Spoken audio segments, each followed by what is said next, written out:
السلام علیکم ورحمۃ اللہ وبرکاتہ. الحمد للہ رب العالمین والصلاة والسلام على سید الانبیاء والمرسلین وعلى آلہ وصحبہ اجمعین ومن تبعهم بإحسان الى یوم الدین وبعد. قال اللہ تبارک وتعالى بسم اللہ الرحمن الرحیم قل هو الله احد الله الصمد لم يلد ولم يولد ولم يكن له كفوا احد. ساری تعریفیں اللہ رب العالمین کے لیے جس نے ہم تمام انسانوں کو اس دار فانی کے اندر مبعوث کیا. بعدہ درود و سلام نازل ہو تمام انبیاء اور رسول پر، خصوصاً ہم سب کے آخری نبی رحمت للعالمین جناب محمد رسول اللہ صلی اللہ علیہ وسلم پر. اللہم سلم و بارک علیہ. پروگرام کو شروع کیا جائے. پروگرام کی ابتدا کے لیے میں قرآن کریم کی چند آیتوں کی تلاوت کے لیے میں آواز دوں. اس سے پہلے تمام سامعین سے، تمام لوگوں سے اور تمام خواتین سے میری ادباً گزارش ہے، جو ادھر ادھر ہیں یا مرد حضرات جو باہر ہیں یا گھروں کے سامنے بیٹھ کر کے سننے کی کوشش کر رہے ہیں، تو ان لوگوں سے میری ادباً گزارش ہے کہ آپ مسجد تک آ جائیں. یہاں سامنے دیکھ کر جو سنیں گے اور جو سمجھ میں آئے گی باتیں وہ دور رہ کر کے آپ حاصل نہیں کر سکتے. اس لیے آپ تمام حضرات سے گزارش ہے جو باہر ہیں، ادھر ادھر گھوم رہے ہیں، جہاں تک میری آواز پہنچ رہی ہے مسجد تک آنے کی کوشش کریں. اور یہاں پر بیٹھے تمام لوگوں سے میری گزارش ہے کہ موضوع بڑا ہی اہم ہے. نظروں کی حفاظت، نگاہ کی حفاظت، اور اس موضوع کی تفصیلی گفتگو کریں گے ہمارے مہمان مقرر. اس لیے آپ تمام حضرات سے گزارش ہے ضروریات سے فارغ ہو کر کے بیٹھیں اور بیچ میں اٹھک بیٹھک نہ کریں. اس سے خطیب کو بڑا ڈسٹرب ہوتا ہے اور بیان کرنے میں ذرا ذہن ادھر ادھر منتشر ہو جاتا ہے. اس لیے آپ تمام حضرات سے گزارش ہے کہ ادب کا ماحول بنا کر کے رکھیں اور سکون کے ساتھ بیٹھیں اور سنیں، سن کر سمجھنے کی کوشش کریں اور ساتھ کچھ لے کر کے جائیں. آج یہاں بیٹھے ہیں تو کچھ علم حاصل کر کے جائیں. اللہ رب العالمین ہم سب کو اس کی توفیق عطا فرمائے.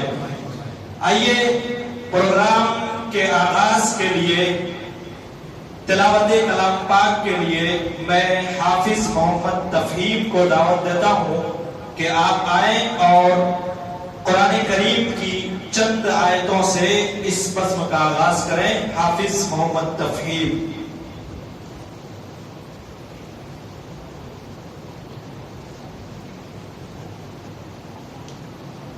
السلام علیکم ورحمۃ اللہ وبرکاتہ. آمن الرب. اعوذ باللہ من الشیطان الرجیم. بسم اللہ الرحمن الرحیم. آمن الرسول بما انزل الیہ من ربہ والمؤمنون كل آمن بالله وملائكته وكتبه ورسله لا نفرق بين أحد من رسله وقالوا سمعنا وأطعنا غفرانك ربنا وإليك المصير.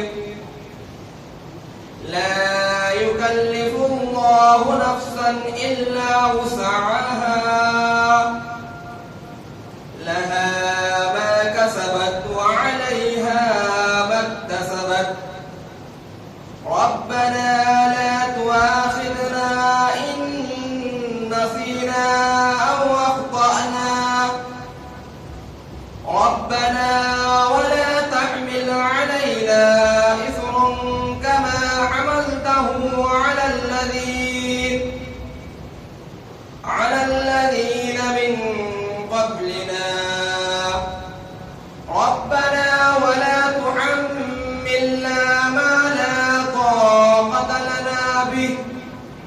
واعف عنا واغفر لنا وارحمنا أنت مولانا فانصرنا على القوم الكافرين.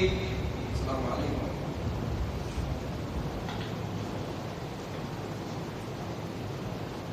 جزاکم اللہ. یہ تھے حافظ صاحب جو تلاوت کلام پاک سے اس بزم کا آغاز کر رہے تھے.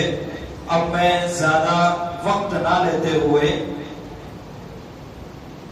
آج کے مہمان مقرر جناب محمد فیصل حفظہ اللہ صاحب کو دعوت دوں.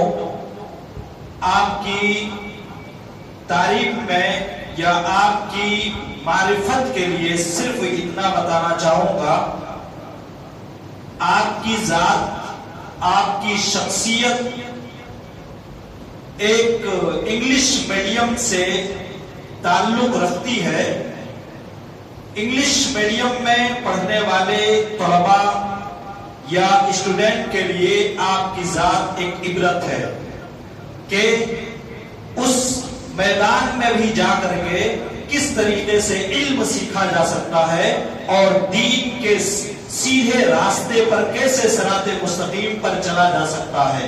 انشاءاللہ وقت اجازت نہیں دیتا، کچھ اور بولنا تھا. بڑے ہی ادب و احترام کے ساتھ میں محمد فیصل صاحب کو دعوت دیتا ہوں، آپ آئیں اور آج کا موضوع نظروں کی حفاظت اس پر خطاب فرمائیں. جناب محمد فیصل صاحب.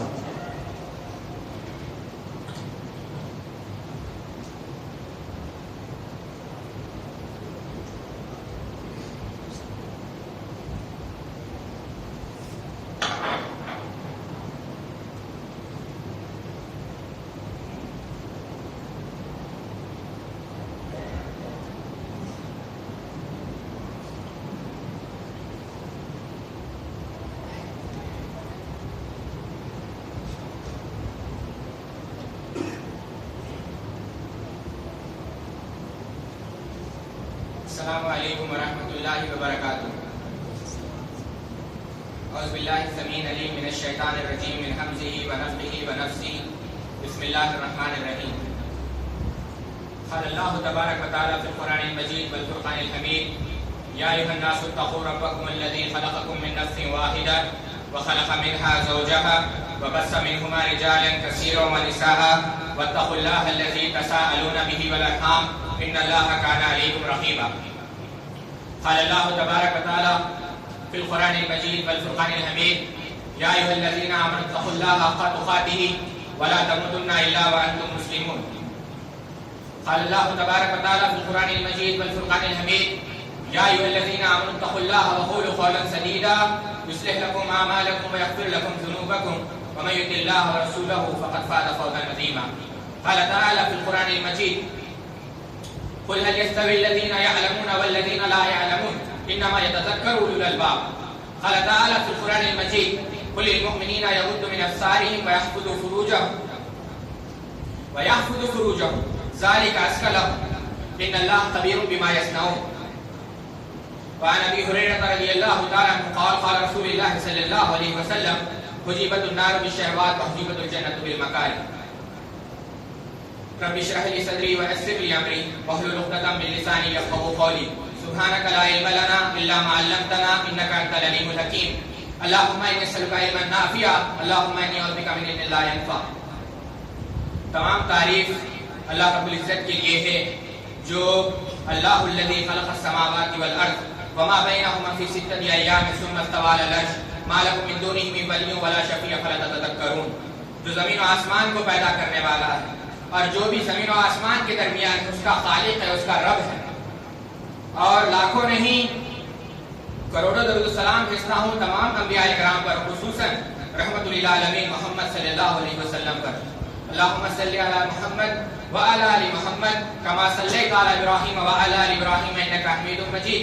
اللہم بارک علی محمد وعلی آل محمد کما بارکت علی ابراہیم وعلی آل ابراہیم انک حمید مجید. اس سے قبل کہ میں اپنے گفتگو کا آغاز کروں، مستدب اعلیٰ مستدب وزار متعدد کتب حدیث میں روایت مروی ہے کہ یہ جو مجلس کا ادب ہے کہ مجلس میں بکھر کر بیٹھا نہیں جاتا کہ لوگ چند ٹیکا لے کر بیٹھے ہوئے ہیں، کوئی ادھر بیٹھا ہوا ہے. ادب یہ ہے، رحمت اللہ کی تب برستی ہے کہ جب آپ جمع ہو کر بیٹھے. ایسا اتنی جگہ اس میں نہ ہو. تمام بھائیوں سے گزارش ہے کہ آپ سامنے آ جائیں. کسی کو تکلیف ہے تو وہ الگ بات ہے، لیکن آپ کو تکلیف نہیں ہے تو بہتر ہے آپ کے لیے مجلس کا ادب ہے کہ آپ بیٹھ جائیں. جزاک اللہ خیر. المہم حبیب العابد رحمہ اللہ کہتے ہیں دخلت البصرہ، میں بصرہ میں داخل ہوا. بصرہ ایک علاقہ ہے اور میں نے دیکھا کہ تمام مسجدیں ویران ہیں، تمام گلیاں ویران ہیں اور تمام بازار سوق ویران ہیں. میں نے پوچھا یا اہل البصرہ هل عندکم عید لا یعرفہ، کیا آج تمہارے پاس کوئی عید ہے جس کا مجھے علم نہیں، جس کی وجہ سے آج بازار ویران ہے؟ کہا لا، ایسی بات نہیں. پھر کیا وجہ ہے؟ لوگ کہنے لگے وجہ یہ ہے ولیکن حسن البصری فی المسجد بوعظ الناس، وجہ یہ ہے کہ حسن بصری بصرہ کی جامع مسجد میں درس دے رہے ہیں اور اس کا نتیجہ یہ ہے کہ لوگ علم سے اتنی محبت کرتے ہیں کہ لوگ بازار کو چھوڑ کر، لوگ گلیوں کو چھوڑ کر مسجد میں داخل ہو گئے تاکہ حسن بصری سے علم حاصل کریں. یعنی شوق، خوش قسمت ہے وہ لوگ جن کو اللہ رب العزت توفیق دیتا ہے کہ وہ علم حاصل کر رہے ہیں. اور آپ اندازہ کریں، اسی سرزمین ہند کی بات کر رہا ہوں. ابو القاسم مقدسی رحمہ اللہ سیاح ہیں جو دنیا کا سفر کرتے ہیں، اپنے ٹریولوگ سفر نامہ میں لکھتے ہیں 375 ہجری کی بات کر رہا ہوں کہ میں جب سرزمین ہند پر پہنچا تو علماء ہیں، لیکن عوام کے علم کا معیار یہ تھا کہ عوام چرواہے عربی میں گفتگو کیا کرتے تھے، چرواہے. اور جب عبداللہ بن مسعود رضی اللہ تعالی عنہ طلباء کو دیکھتے تھے جیسے ہم اور آپ ہیں جو علم حاصل کرنے کے لیے یہاں پر جمع ہوئے، فرماتے تھے مرحبا بیناب الحکمہ ومصابیح السلمہ خلخال الثیاب جدد القلوب، خوش آمدید ہے ان لوگوں کے لیے جو علم حاصل کرنے کے لیے آئے ہیں. جناب الحکمہ، حکمت کے چراغ لے کر آئے ہیں. ومصابیح السلمہ، جہالت کے، گمراہی کے، تاریکی کو دور کرنے آئے ہیں. خلخال الثیاب، اگرچہ ان کے کپڑے اتنے خاص نہیں، اگرچہ ان کے کپڑوں میں کوئی کشش نہیں، جدد القلوب، لیکن ان کے دل تر و تازہ ہے، اللہ کی خشیت سے لبریز ہے. حبس البیوت، یہ رہتے تو گھر میں ہیں.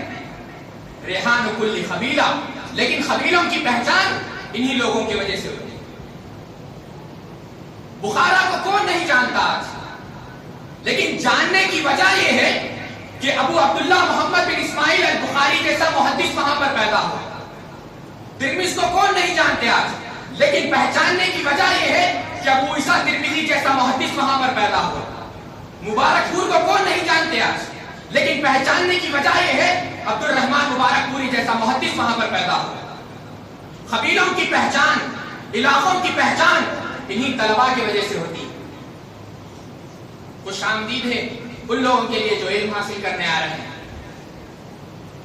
ابو نعیم رحمۃ اللہ علیہ حلیۃ الاولیاء و طبقات الاصفیاء میں نقل کرتے ہیں. کیا نقل کرتے ہیں؟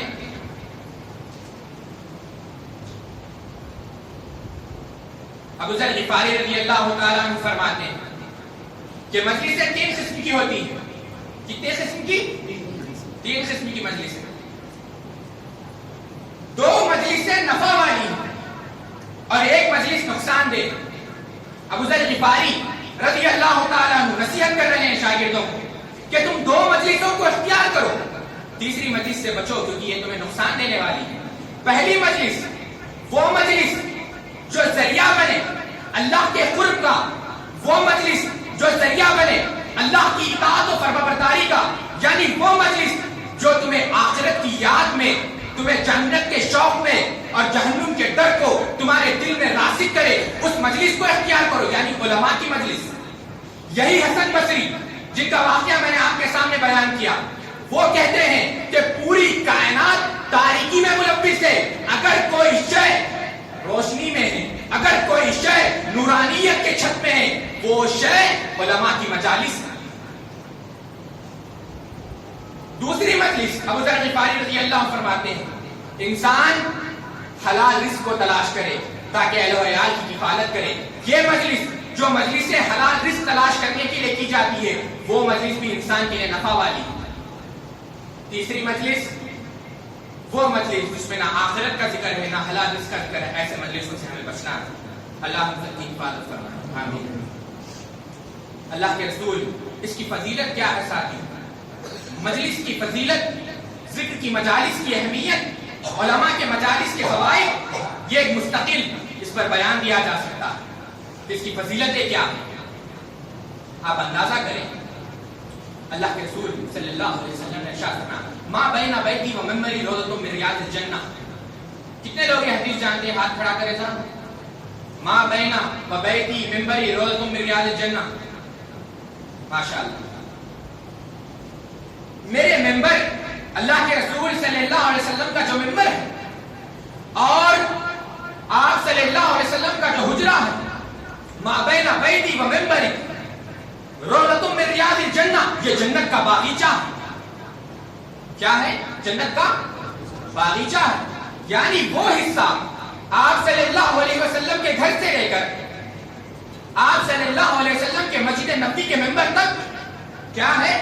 جنت کا باغیچہ ہے. اور فقہا نے لکھا ہے اگر کوئی شخص وہاں نماز پڑھ کر یہ کہتا ہے کہ میں نے جنت میں نماز پڑھی ہے وہ شخص جھوٹ نہیں بولتا. سوال یہاں پر یہ پیدا ہوتا ہے مسجد نبوی اتنی وسیع لیکن کیا وجہ ہے اسی ٹکڑے کو اللہ کے رسول صلی اللہ علیہ وسلم نے جنت کا باغیچہ کہا؟ جواب دیتے ہیں علماء یہ وہ جگہ ہے جہاں پر اللہ کے رسول صلی اللہ علیہ وسلم صحابہ کو کتاب و سنت کی تعلیم دیا کرتے ہیں. جہاں پر کتاب و سنت کی تعلیم ہو وہ باغیچے جنت کے باغیچے ہوتے ہیں. اور اللہ کے رسول صلی اللہ علیہ وسلم نے ارشاد فرمایا، امام طبرانی رحمۃ اللہ علیہ المعجم الکبیر میں نقل کرتے ہیں، علامہ البانی رحمۃ اللہ علیہ الصحیح الجامع میں اس حدیث کو صحیح قرار دیتے ہیں. ما جلس قوم یذکرون اللہ تعالی فیقومون حتی یقال لهم قوموا قد غفر اللہ لکم ذنوبکم وبدلت سیئاتکم الحسنات. جو قوم اللہ کو یاد کرنے کے لیے بیٹھتی ہے، اللہ کا ذکر کرتی ہے، یذکرون اللہ تعالی حتی یقال لهم، اڑتے نہیں جب تک ملائکہ اعلان کرتے ہیں آسمان میں. کیا اعلان کرتے ہیں؟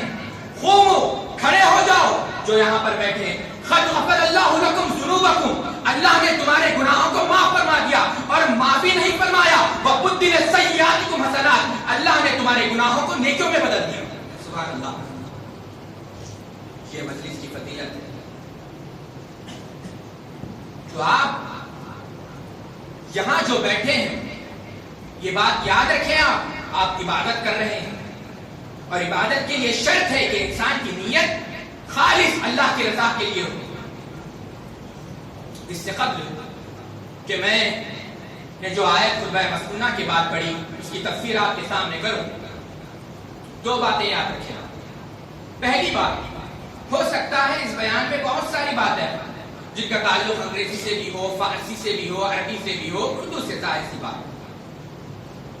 اگر آپ توجہ نہیں دیں گے 3-4 منٹ کے لیے آپ کوئی اور عالم میں چلے جائیں گے تو آپ کے لیے مشکل ہوگا کہ فیصل کیا کہہ رہے ہیں. اور دوسری بات، یہ جو نصیحت میں آپ کو کر رہا ہوں وہ اسی کو بہت سی نفسی نصیحت آپ کے لیے بھی ہے، نصیحت میرے لیے بھی. اللہ ہم سب کو عمل کرنے کی توفیق عطا فرمائے. ہو سکتا ہے کہ 10 منٹ زیادہ نہیں 10 یا 15 منٹ ہو جائے، آپ بے چین نہ ہو، گھڑی کو نہ دیکھیں، ارادہ کریں کہ جتنی بھی دور ہوگا ہم بیٹھیں گے. لیکن اس کا یہ مطلب نہیں کہ میں آپ کو ستاؤں گا، نہیں، جلدی ختم کروں گا انشاءاللہ. لیکن آپ آرام سے بیٹھیں. اللہ فرماتا ہے قرآن کے اندر سورہ نحل کے واللہ اخرجکم من بطون امہاتکم لا تعلمون شیئا وجعل لکم السمع والابصار والافئدۃ لعلکم تشکرون. ہم نے تم کو پیدا کیا واللہ اخرجکم من بطون امہاتکم لا تعلمون شیئا، ہم نے تم کو پیدا کیا ماں کے پیٹ سے تم نکلے کوئی علم نہیں تھا، لا تعلمون شیئا، تم علم لے کر نہیں آئے. انسان واحد ایسی مخلوق ہے جو علم لے کر نہیں آتے. ربنا الذی اعطى كل شيء خلقه ثم هدى، جانوروں کو علم سیکھنے کی ضرورت نہیں، جانور علم لے کر آتے ہیں، لیکن انسان وہ علم لے کر نہیں آتا. لیکن اللہ نے کیا کیا؟ وجعلكم السمع والابصار والافئدہ، بہت ساری چیزیں، دو چیزیں خاص کر جو میں آپ کے سامنے اس کا ترجمہ کر رہا ہوں، قوت سماعت اور قوت بصارت، سننے کی طاقت اور دیکھنے کی طاقت، دو چیزیں ہم نے عطا کی. اور بھی چیزیں، لا تعدوا بنعمت اللہ لا تحصوها وان تعدوا نعمت اللہ لا تحصوها، اللہ کی اتنی نعمتیں آپ گن نہیں سکتے، لیکن دو نعمتیں، ایک کون سی؟ سننے کی، دوسری دیکھنے کی. اچھا اب ایک سوال، اس کے بعد میں آگے بڑھتا ہوں. آپ بتائیے نظروں کی جو حفاظت ہے اس کا تعلق آنکھ سے ہے یا کان سے؟ آنکھ سے ہے، ظاہر سی بات. اب یہ بتائیے کان اور آنکھ دو چیزیں ہیں، سمجھے آپ بات؟ کان اور آنکھ، کان افضل ہے یا آنکھ افضل ہے؟ پہلے تو میں یہ سوال کرنا چاہوں گا کتنے لوگ یہ سمجھتے ہیں کہ آنکھ افضل ہے؟ ہاتھ اٹھائیے ذرا. آنکھ افضل جی. جو لوگوں نے ہاتھ اٹھایا میرا ان سے سوال ہے جو یہ کہتے ہیں کہ آنکھ افضل ہے.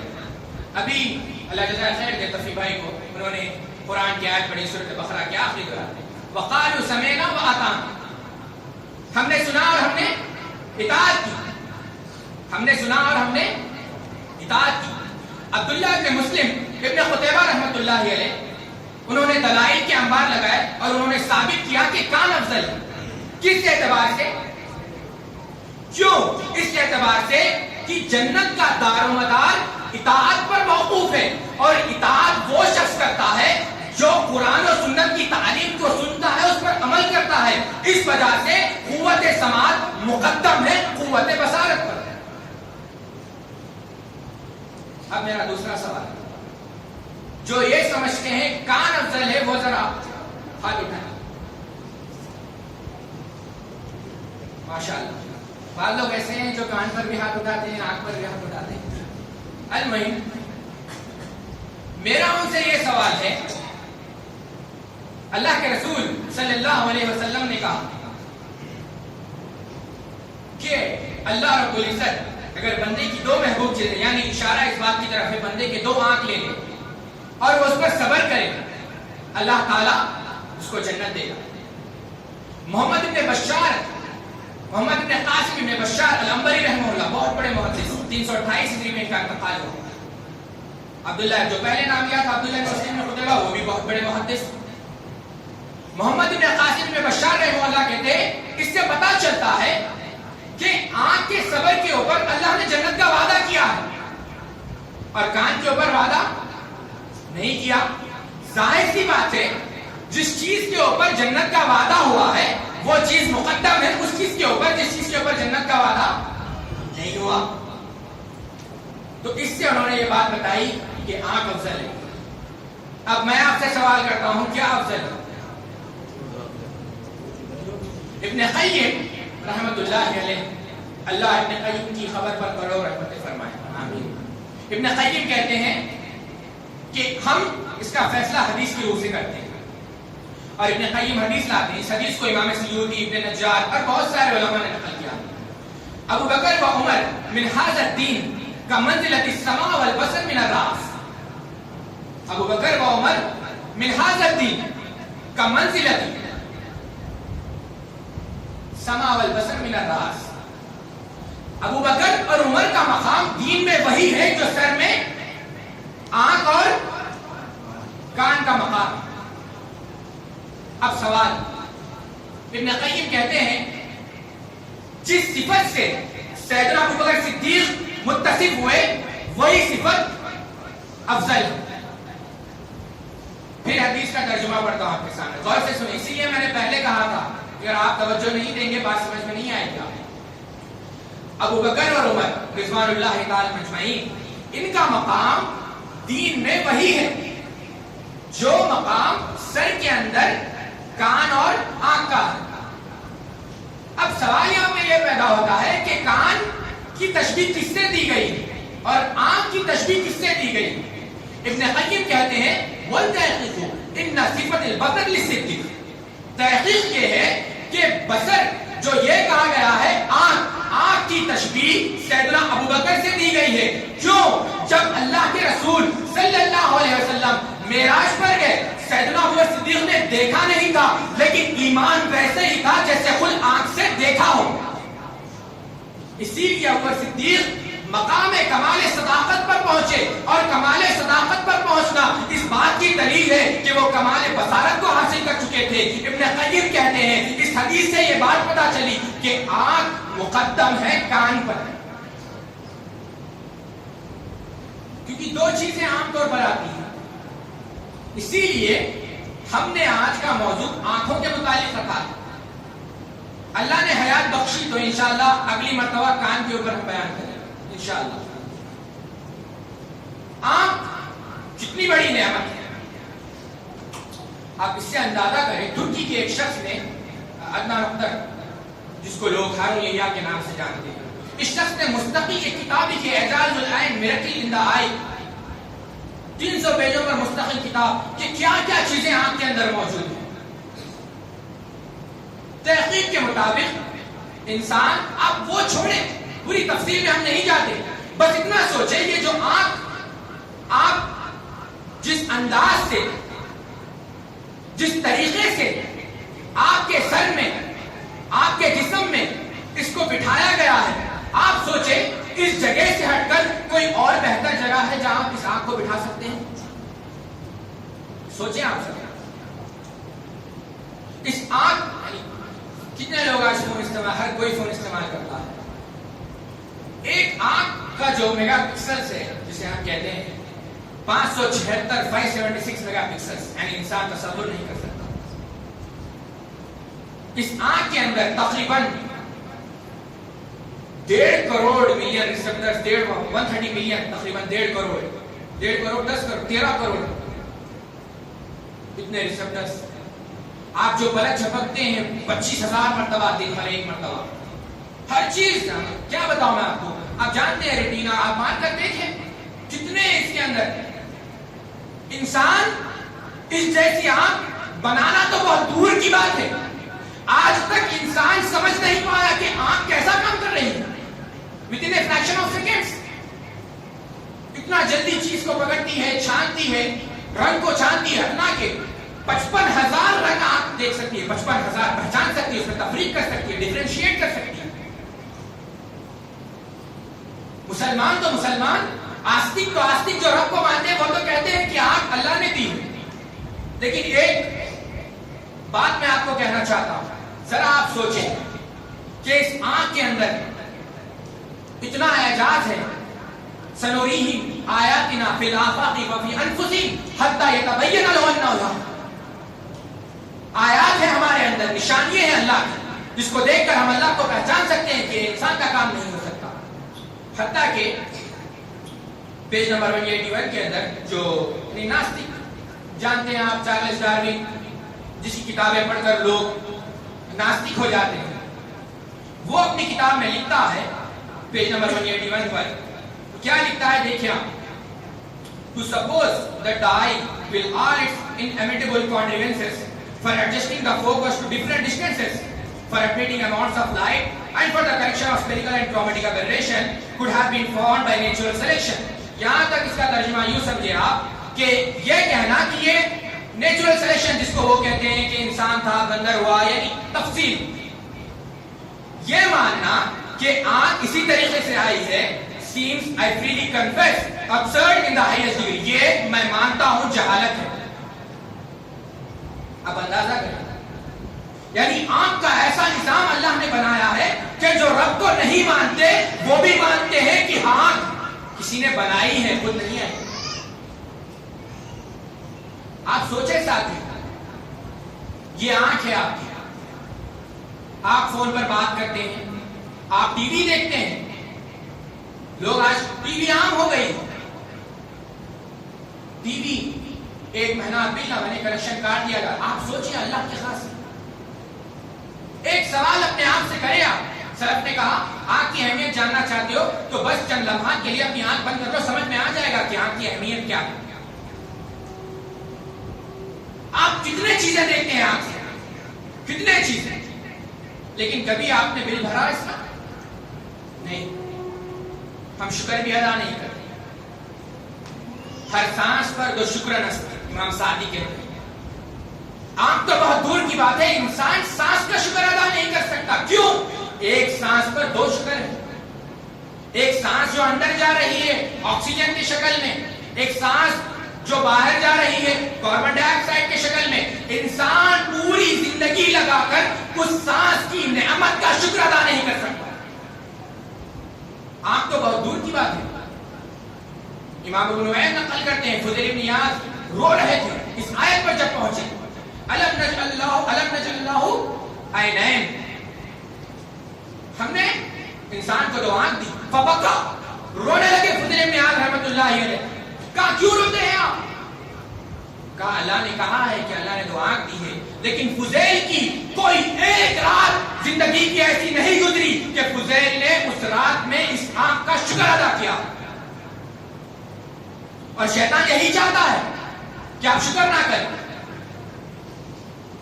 کیوں شکر نہیں کریں گے؟ ولا ان کفرتم، آپ کفر کرو گے. اور شیطان کیا چاہتا ہے کہ اللہ کے بندے شاکرین نہ بنے، کافرین بنے. اللہ ہم سب کی حفاظت فرمائے. ہم سوچیں اور سوال کریں کیا آج ہم شکر ادا کر رہے ہیں یا نہیں کر رہے ہیں؟ شکر ادا کرنا تو دور کی بات. پھر آپ سے سوال ہے، امام صاحب حفظہ اللہ نے جب نماز پڑھائی پہلی رکعت میں کون سا سورہ پڑھا؟ کوئی بتا سکتا ہے؟ پہلی رکعت میں آج مغرب کی نماز ہے، جزاک اللہ خیر، سورہ عادیات. ان الانسان لربہ لکنود. حسن بصری رحمہ اللہ اس تشریح میں فرماتے ہیں کہ انسان شکر کرنا تو دور کی بات، انسان اللہ نے جو آزمائشوں میں انسان کو مبتلا کیا ہے، اس کے اوپر جو مصیبتیں آئے ہیں وہ اس کو یاد رکھتا ہے، لیکن نعمتوں کو انسان بھول جاتا ہے. انسان اتنا ناشکرا ہے، لیکن ہمیں شکر ادا کرنا ہے. لیکن شکر کیسا ادا کریں گے ساتھیوں؟ ابو حاتم ابن دینار رحمہ اللہ کہتے ہیں آنکھ کا شکر ادا کرنے کا ایک آسان طریقہ یہ ہے، اذ رأیت بہما خیرا اعلنتہ وان رأیت بہما شرا سترتہ، کہ اگر ایک اچھی چیز دیکھو تم، امام نے ابی دنیا کتاب شکر میں نقل کرتے ہیں اس قول کو، کہ اگر تم ایک اچھی چیز کو دیکھو اس کا اعلان کرو کہ آج میں نے کعبہ کو دیکھا، آج میں نے اللہ کی نشانیوں کو دیکھا. اور اگر ایک بری چیز دیکھو سترتہ ہو، اس کو ڈھانپو، اس کو بیان نہ کرو. بہرحال جو آیت میں نے آپ کے سامنے پڑھی، قل للمؤمنین یغضوا من ابصارهم ویحفظوا فروجهم ذلک ازکی لهم ان اللہ خبیر بما یصنعون. اللہ جانتا ہے اور مومنوں کو حکم دیتا ہے کہ وہ اپنی نگاہ کو نیچی رکھیں اور اپنے شرمگاہوں کی حفاظت کرے. ذالک ازکی لهم، یہ ان کی دلوں کی پاکیزگی کا سبب بنے گا. ان اللہ خبیر بما یصنعون، اللہ جانتا ہے وہ کیا کرتے ہیں. اب یہاں پر ساتھیوں اس سے قبل میں آگے بڑھوں، ایک بات سوچیں آپ. اللہ نے حکم کسے دیا ہے؟ مومن. آگے چل کر مومنات کو بھی یہی حکم ہے، یغضوا ابصارهن ویحفظوا فروجهن. عورتوں کے لیے بھی یہی حکم ہے اور مردوں کے لیے بھی یہی حکم ہے. امام بخاری رحمۃ اللہ علیہ صحیح میں نقل کرتے ہیں، واقعہ مشہور ہے. سیدنا عمر رضی اللہ عنہ حدیث کے راوی ہیں. اللہ کے رسول ایک عورت کو دیکھتے ہیں جو اپنے بچے کو چمٹ لیتی ہے. اترون تریحۃ ھذہ ولدھا فی النار. اللہ کے رسول نے صحابہ سے ایک سوال کیا. سوال کیا ہے؟ کیا یہ عورت، سوچیں آپ، کیا یہ عورت اپنے بچے کو آگ میں پھینکے گی؟ قال لا. صحابہ نے کہا نہیں. اللہ کے رسول نے فوراً جواب کیا، اللہ ارحم بعبدی من ھذہ ولدھا، کہ اللہ اپنے بندوں پر اس عورت سے زیادہ رحم کرنے والا. پتا یہ چلا کہ جو عورت ایک سبب ہے، خالق نہیں ہے، وہ جب اپنے بچے سے اس طرح محبت کرتی ہے، وہ عورت، وہ ماں، وہ والدہ کبھی یہ نہیں چاہے گی کہ اس کا بیٹا شر میں ملوث ہو، اس کا بیٹا خیر سے محروم ہو جائے. تو جو رب اس والد کو بنانے والا ہے، ان والدین کی تخلیق کرنے والا ہے، جو رب الوالدین ہے، وہ رب جب ہمیں حکم دیتا ہے، ہمارا ایمان ہے، چاہے بات سمجھ میں آئے یا چاہے بات سمجھ میں نہ آئے، اس حکم کے اندر رحمت کی بارش ہوتی ہے. سمجھے آپ؟ الذی خلقک فسواک فعدلک. ہم نے تم کو پیدا کیا، تم آئینے میں کھڑے ہو کر تو دیکھو کہ ہم نے تم کو کیسے پیدا کیا. فعدلک. کیا وہ رب جب ہمیں حکم دیتا ہے، کیا وہ چاہتا ہے کہ ہمیں کسی خیر سے روکے؟ اگر کوئی شخص کہتا ہے کہ اللہ ظالم ہے، وہ شخص کافر ہو جاتا ہے. سوچیں آپ، اللہ حکم دے رہا ہے، اس کا مطلب یہ ہے کہ اللہ ہمارے لیے خیر کا معاملہ کر رہا ہے. کیا حکم ہے ساتھیوں؟ حکم یہ ہے کہ ہم قد بصر، اپنی نگاہ کو نیچے رکھیں. کیوں ساتھیوں؟ شریعت کی حکمتوں میں کئی ساری حکمتیں یہ ہیں جس کے اصطلاح میں ہم سد درایا کہتے ہیں. یعنی اگر ایک چیز دوسری چیز کا سبب بنتی ہے، اس چیز کو روک دیا جاتا ہے. لڑائی حرام ہے، گالی گلوچ سے انسان لڑائی پر اترتا ہے، اس لیے شریعت نے گالی گلوچ کو بھی حرام کر دیا. لڑنا، تلواریں نکال کر خون کے پیاسے بننا حرام ہے. لیکن جب انسان تلوار نکالتا ہے، اگرچہ نیت قتل کرنے کی نہ ہو، لیکن شریعت کہتی ہے تلوار کھلے رکھنا حرام ہے. کیوں؟ وہ سبب بنتی ہے برائی. لا تقربوا الزنا، زنا کے قریب بھی نہیں جانا ہے. لیکن یہ چیز نگاہوں کو اونچی رکھنا سبب بنتی ہے، اس لیے اللہ نے اس کو بھی حرام قرار دیا. اب نگاہ کو نیچی رکھنا ہے سر. یہاں پر ایک اور دلچسپی کی بات، جب میں اس موضوع کے متعلق چند کتابوں کا مطالعہ کر رہا تھا تو دو چیزیں. ایک یہ چیز کہ یہی حکم جو انجیل میں آج بھی موجود ہے، جو انجیل محرف شدہ ہے، جو دیکھنا چاہتے ہیں مجھ سے آ کر پوچھے، میں آپ کو بتاؤں گا. اور یہی حکم نگاہ کو نیچی رکھنے کا رگ وید کے اندر بھی موجود ہے. اب ساتھی یہاں پر یہ بات، پہلی چیز، اس آیت کے اندر تین چیزیں بیان ہیں. کتنی چیزیں؟ پہلی چیز حکم، دوسری چیز فائدہ، تیسری چیز ایک ڈراونی دھمکی یا پھر ایک ڈراونا ایک تذکیر جسے ہم کہتے ہیں. یعنی اللہ نے ہمیں ایک بات کہی ہے جس کی وجہ سے ہمیں ڈرنا چاہیے. حکم کیا ہے؟ کہ نگاہ کو نیچی رکھو. ابن تیمیہ رحمۃ اللہ علیہ مجموع الفتاوی میں کہتے ہیں نگاہ کو نیچی رکھنے کا مطلب کیا ہے؟ انسان کسی دوسرے کے عورات، دوسرے کے سطر کو نہ دیکھے. ابن حکیم فرماتے ہیں عورت سے مراد کیا ہے؟ دو عورت. ایک انسان وہ عورت جو لباس کے اندر ہے اور ایک جو گھر کے اندر ہے. یعنی انسان کسی گھر کے اندر بھی نہ جھانکے اور کسی کے لباس کے اندر بھی نہ جھانکے، اپنی حفاظت کرے. اس سے بھی اندازہ لگائیں آپ کہ اس کا یہ مطلب نہیں کہ آپ نگاہ کو نیچے رکھتے ہوئے چلے جائیں. اگر آپ ایسا جائیں گے تو چانسز ہے کہ ایکسیڈنٹ ہو جائے آپ کا. لیکن نگاہ کو نیچی رکھنے کا مطلب کیا ہے؟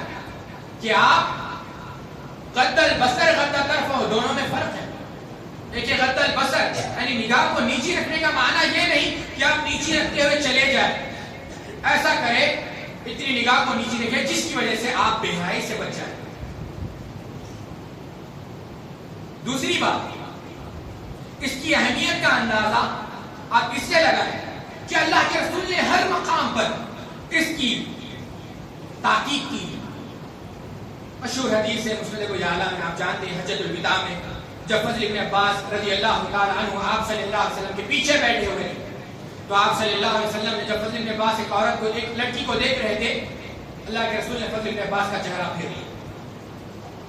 بخاری ترمذی امام احمد مسند میں نقل کرتے ہیں یا علی لا تنکر النظرۃ النظرۃ فإنها لك الأولى وليست لك الآخرة. پہلی نظر معاف ہے دوسری معاف نہیں ہے. یعقوب الجلوس حتیٰ کہ آپ اندازہ لگائے اللہ کے رسول کیا کہتے ہیں راستوں پر نہ بیٹھو گلیوں پر نہ بیٹھو اگر بیٹھنا ہے تو حق ادا کرو. بدقسمت ہے وہ نوجوان جو راستوں پر بیٹھتے ہیں اور گناہ کے مرتکب ہوتے ہیں. ابن حجر اسقلانی رحمۃ اللہ علیہ فتح الباری میں راستے کے 17 حقوق بیان کرتے ہیں. کتنے؟ 17 حقوق. الیوم اکملت لکم دینکم واتممت علیکم نعمتی. دین اللہ نے اتنا کامل ہمیں عطا کیا. 17 حقوق. اس میں ایک حکم یہ بھی ہے کہ غض بصر کہ تم اپنی نگاہ کو نیچی کرو. یعنی بتانے کا مقصد یہ ہے اللہ کے رسول صلی اللہ علیہ وسلم ہر پہلو میں آپ نے اس کی تاکید فرمائی کہ اگر تم راستے پر بھی بیٹھتے ہو تو راستے کا یہ حق ہے کہ تم اپنی نگاہ کو نیچی رکھو. اچھا کوئی سوال کرے سال تو رسول اللہ صلی اللہ علیہ وسلم ان نظر فجاء فقال اصرف بصرك رواہ مسلم كما قال النبي صلی اللہ علیہ وسلم. کہ اللہ کے رسول اگر اچانک نظر پڑ جائے تو کیا کرے؟ اللہ کے رسول نے کہا فقال اصرف بصرك.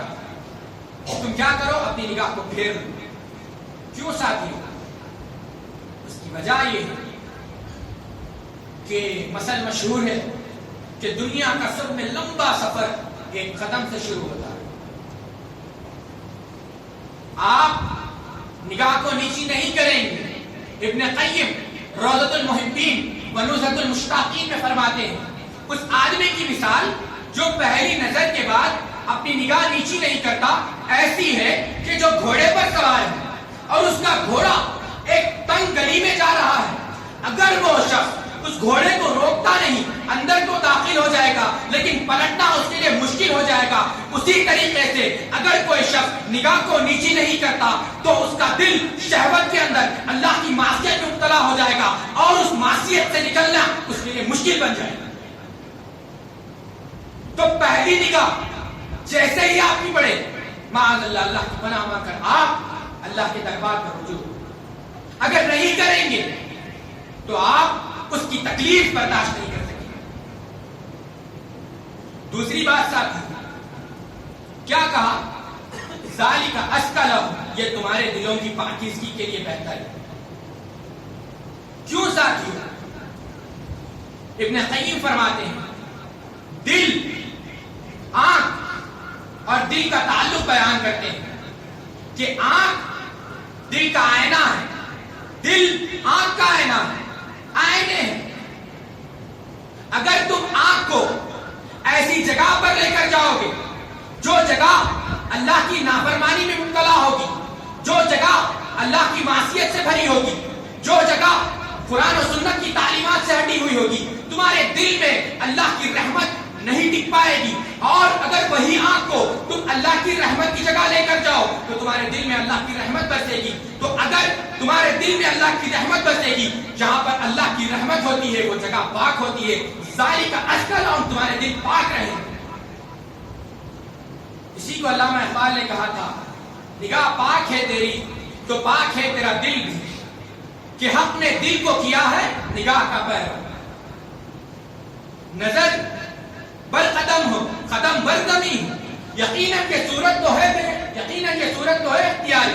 نہ جھکاؤ گے نظر کو دل کی بے باکیوں سے تو لٹ جائے گی دل کی پونجی ساری. برباد ہو جائیں گے آپ, یہ بات یاد رکھیں. اور بادشاہی تو ایسے بھی ہے معاشرے میں نہیں, دل صاف ہے ہمارا, خالی دیکھتے ہیں ہم.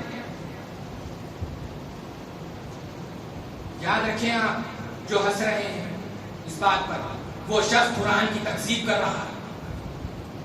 شیخ عبد القادر جیلانی رحمۃ اللہ علیہ حجت الطالبین میں لگتے ہیں کہ جو شخص یہ کہتا ہے وہ گویا قرآن کی تکذیب کر رہا ہے. کیوں؟ قرآن کہتا ہے کہ تم نگاہ کو نیچی رکھو تمہارے دل پاک ہو جائیں گے, اور یہ کہتا ہے دل پاک ہے نگاہ اٹھا. وہ کیا کر رہا ہے؟ قرآن کا مذاق اڑا رہا ہے, اگرچہ اس کو شعور نہیں. ذالک ازکی لہم, یہ تمہارے لیے کیا ہے؟ دل کی پاکیزگی کا سبب ہے. عبد الملک قاسم, کتنے لوگ نے یہ نام سنا بتائیے؟ عبد الملک قاسم کسی نے نہیں سنا؟ سچن ٹینڈولکر کتنے لوگوں نے نام سنا؟ یہ بدقسمتی ہے آج. آپ سمجھتے ہوں گے کہ نہیں وہ تو ہر جگہ آتا نہیں. جس طرح آپ یہ کہہ رہے ہیں کہ سچن ٹینڈولکر کا نام ہمیں معلوم ہے، سینکڑوں ایسے اللہ کی رحمت سے جن کی اللہ پر رحمت برستی، آپ ان سے پوچھیں، علماء سے کسی سے پوچھ کر دیکھیں، آپ عالم سے سچن ٹینڈولکر کو جانتے آؤ. عرب کو تو نام اس میں نہیں آتا پہلی بات، اگر کوئی عربی کا ہے پہچاننا تو دور کی بات ہے. اگر کوئی عالم آئے آپ کے پاس، شیخ مخصوص، شیخ ظفر جلا، پوچھیں آپ. بعض لوگ سمجھتے ہیں نہیں وہ تو کیسا بھی معلوم ہو جاتا سچن ٹینڈولکر کے بارے میں، عبد الملک قاسم کے بارے میں نہیں معلوم ہوتا نا. غلط بات ہے. کوشش کریں کہ آپ یقین مانیں، آپ تمام علماء کے نام یاد رہیں گے اور ایک فاسق و فاجر کا نام بھی آپ کو یاد نہیں رہے گا، اللہ کی توفیق سے انشاءاللہ. کوشش کریں آپ. عبد الملک قاسم بھائی ہے عبد المحسن القاسم جو مسجد نبوی کے امام ہیں اور عبد الرحمن کے بیٹے ہیں، بہت بڑے مصنف، بہت کتابیں لکھی انہوں نے، دارالسلام سے ان کی کتابیں بھی چھپتی ہیں. عبد الملک قاسم انہوں نے عربی میں کتاب لکھی ہے اسی موضوع پر، خط بصر کے اوپر، نگاہ کو نیچے رکھنا. اس میں انہوں نے تحقیق پیش کی ہے، ماہر نفسیات، سائیکولوجسٹ عربی میں اس کا اردو ترجمہ آپ کے سامنے پڑھ رہا ہوں کہ ماہر نفسیات، سائیکولوجسٹ کیا کہتے ہیں اس موضوع میں، خاص کر دل اور نظر کی حفاظت کے بارے میں لکھتے ہیں. یہ کون کہہ رہے ہیں؟ ماہر نفسیات، سائیکولوجسٹ. آنکھوں سے دل تک ایک ہی راستہ ہے. جب آنکھ خراب اور فاسد ہو جاتی ہے تو دل بھی خراب اور فاسد ہو جاتا ہے. پھر جس طرح کوڑا پھینکنے کی جگہ نجاست اور گندگی کا مقام بن جاتا ہے اور جہاں گندگی ہو وہاں معرفت الہی، محبت الہی، انعامات الہی کا سرور حاصل کرنے کا کوئی موقع نہیں ہوتا. یہ ماہر نفسیات جو لوگوں نے انسان کے بیہیویئر کو جو کہتے ہیں فزیکل بیہیویئر، مینٹل بیہیویئر، جن لوگوں نے مطالعہ کیا وہ لکھ رہے ہیں کہ اس کا دل ایسا ہو جاتا ہے جیسا کوڑا ڈسٹ بن جہاں پر کچرا پھینکا جاتا ہے. اللہ ہم سب کی حفاظت فرمائے. ان فی الجسد مضغہ، کہ ہمارے جسم میں ایک ایسا مضغہ ہے، ان صلحت صلح الجسد کلہ، ان فسدت فسدت فسد کلہ. ایک ایسا حصہ ہے اگر یہ صحیح ہے تو پورا جسم صحیح ہے، اور اگر یہ بگڑ گیا تو پورا جسم بگڑ جائے گا. دل کی مثال ایک معنوں میں سمجھیں حاکم کی ہے. حاکم صحیح ہے، عوام صحیح ہے. حاکم بگڑ گئی، عوام بگڑ گئی. آخری بات ساتھی، حکم، فائدہ. پھر اللہ نے کیا کہا؟ ان اللہ خبیر بما یصنعون، اللہ جانتا ہے تو کیا کرتے ہیں. علامہ آلوسی رحمہ اللہ روح المعانی میں لکھتے ہیں جاننے سے کیا مراد ہے؟ جلال النظر باستعمال حوض بتحریک الجوارح بما یقصدون بذلک. جلال النظر بتحریک الجوارح، اللہ جانتا ہے کہ تمہارا ارادہ کیا ہے. اللہ جانتا ہے کہ تمہارے اعضاء کیا کرنا چاہتے ہیں. اللہ جانتا ہے تمہاری حوث خمسہ کس طرف منتقل ہو گئے، اور اللہ یہ بھی جانتا ہے بما یقصدون بذلک کہ تمہارا مقصد کیا ہے. بات سمجھنے کی ہے. اللہ وہ ہے علیم بذات الصدور، جو دل کے اندر کیا ہے وہ بھی جانتا ہے. یعنی اللہ اس بات کی طرف مومنین کو تنبیہ کر رہا ہے کہ تم جو سوچ رہے ہو میں وہ جانتا ہوں. اگر تم نگاہ کو نیچی نہیں کر رہے ہو اور تمہارا مقصد کچھ اور ہے تو میں اس مقصد کو جانتا ہوں. اور تم ڈرو جب میں مقصد کو جانتا ہوں، مجھے معلوم ہے کہ تمہارے ساتھ کیا معاملہ کرنا ہے. سمجھنے کی بات ہے ساتھی. اللہ سمجھا رہا ہے کہ تم یہ مت سمجھو کہ میں نہیں جانتا، میں جانتا ہوں تو کیا کر رہے ہیں. اس آیت کی مختصر سی تفسیر کے بعد میں آپ کے سامنے چند واقعات رکھتا ہوں تاکہ آپ بات بہت آسانی سے سمجھیں. عمیر ابن حبیب رحمت اللہ علیہ جب روم پہنچتے ہیں، جب روم میں پہنچتے ہیں، رومن امپائر، تو ان کو گرفتار کر لیا جاتا ہے. بادشاہ کہتا ہے عمیر بن حبیب سے کہ تم اسلام چھوڑ دو، میں تمہیں دولت دے دوں گا، ہر چیز دے دوں گا. عمیر بن نہیں. عمیر بن حبیب رحمت اللہ علیہ جو نوجوان ہے، ایک بند کمرے میں بند کر دیا جاتا ہے اور ایک فاحشہ عورت گوشت کے ساتھ، ایسا گوشت جو حرام ہے اور منشیات یعنی شراب کو اس کمرے کے اندر رکھ دیا جاتا ہے. 3 دن ہو جاتے ہیں. عمیر بن حبیب رحمت اللہ علیہ آنکھ اٹھا کر نہیں دیکھتے. عورت بادشاہ کے پاس جاتی ہے اور کہتی ہے کہ یہ کیا کون سا شخص ہے. جب سوال کیا جاتا ہے عمیر بن حبیب کیا چیز ہے کہ تم آنکھ اٹھا کر نہیں دیکھتے، عمیر بن حبیب کہتے ہیں کہ میری جوانی امانت ہے، میں اللہ کو اس امانت کے ساتھ پہنچانا چاہتا ہوں بغیر خیانت کیے ہوئے. حیا نہیں آنکھ میں اس زمانے میں باقی، خدا کرے کہ تیری جوانی رہے بے داغ. امانت کے ساتھ امام ذہبی اختیار میں نقل کرتے ہیں لو راک رسول اللہ صلی اللہ علیہ وسلم لحبک، اور کما قال عبداللہ بن مسعود رضی اللہ تعالی عنہ. ربیع بن حسین رحمت اللہ علیہ یہ شاگرد تھے عبداللہ بن مسعود رضی اللہ تعالی عنہ. عبداللہ بن مسعود اس تابعی کو دیکھ کر اتنا خوش ہوتے تھے، کہتے تھے لو راک رسول اللہ صلی اللہ علیہ وسلم لحبک، اگر اللہ کے رسول آپ کو دیکھتے تو آپ سے بے انتہا محبت کرتے. ان کا واقعہ میں آپ کے سامنے بیان کرتا ہوں. جب وہ چلتے تھے وَتَعَاوَذْنَا بِاللَّهِ مِنَ الْعَامَةِ، ضم الحوا میں جوزی نقل کرتے ہیں لوگ ان کو دیکھ کر اللہ کی پناہ مانگتے تھے بینائی سے محروم ہونے سے، یعنی لوگ انہیں اندھا سمجھتے تھے اور اللہ سے پناہ مانگتے تھے اللہ میرے کو اندھا کو، یعنی اس طریقے سے وہ چلتے تھے. حتیٰ کہ 20 سال تک وہ عبداللہ بن مسعود رضی اللہ عنہ کے گھر کو آتے رہے اور ان کی لونڈی ہمیشہ یہ کہتی تھی کہ تمہارا نابینا دوست آ گیا، تمہارا نابینا دوست آ گیا. یعنی وہ لونڈی یہ سمجھتی تھی کہ ربیع بن حسین رحمت اللہ علیہ نابینا ہے، اس طریقے سے اپنے نظروں کی حفاظت کرتے تھے. جب یہ لونڈی یہ بات کہتی تھی تو عبداللہ بن مسعود رضی اللہ عنہ مسکرایا کرتے تھے. حسن ابن سینان رحمت اللہ علیہ حسن بصری کے شاگرد ہیں، بازار کو جا کر گھر کو آتے ہیں. شریک حیات پوچھتی ہے کتنے عورتوں کو دیکھ کر آئے؟ حسن بن سینان واللہ ما طلقت حتی رجعت، خدا کی قسم جب میں گھر سے نکلا ہوں اور گھر میں داخل ہوا ہوں، گھر سے نکلنے تک اور گھر میں داخل ہونے تک میں نے اپنے پاؤں کے انگوٹھے کے سوا کچھ بھی نہیں دیکھا. تقوی کا عالم یہ تھا. ابن عساکر رحمت اللہ علیہ تاریخ دمشق میں نقل کرتے ہیں، محمد بن سیرین رحمت اللہ علیہ فرماتے ہیں، کیا فرماتے ہیں؟ واللہ اللہ کی عزت کی قسم ایک مرتبہ میرے خواب میں غیر محرم عورت آئی، میں نے جو اس عورت کو دیکھا میں نے عالم رویا میں اپنے آنکھوں کو نیچے کر دیا. یہ عالم تھا. عطا ابن زید رحمت اللہ علیہ امام ذہبی السیرہ النبلا میں نقل کرتے ہیں کانا قانتا ربانیا اماما بکاء من خشیت اللہ، امام تھے، ربانی تھے، اللہ کی ہیبت سے رویا کرتے تھے. لا تطبیع البصر لرداء المرأة، فرماتے ہیں عورت کو دیکھنا تو دور کی بات، تم عورت کے لباس کو تک مت دیکھو. کیوں؟ فإنها نظر شہوة فی القلب، وہ تمہارے قلب میں بیماری پیدا کرتی ہے. اس طریقے سے ساتھیوں واقعات بہت ہیں.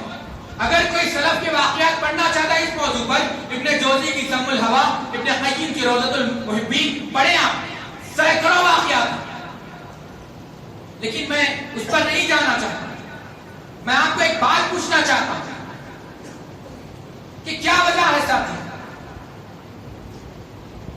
کہ آیت میں نے آپ کے سامنے پڑھی، آپ کو علم بھی ہو گیا، صحابہ بھی آیت سنتے ہیں، ہم بھی یہ آیت سنتے ہیں، لیکن عمل میں فرق ہوتا ہے. کیوں؟ کیا وجہ ہے؟ وَإِذَا تُلِيَتْ عَلَيْهِمْ آيَاتُنَا فَزَادَتْهُمْ إِيمَانًا، صحابہ کے سامنے جب قرآن پڑھا جاتا تھا ان کے ایمان میں زیادتی ہوتی تھی. آج ہم قرآن سنتے ہیں کوئی تبدیلی نہیں. لو انزلنا هذا القرآن على جبل لرأيته خاشعا متصدعا من خشية الله. قرآن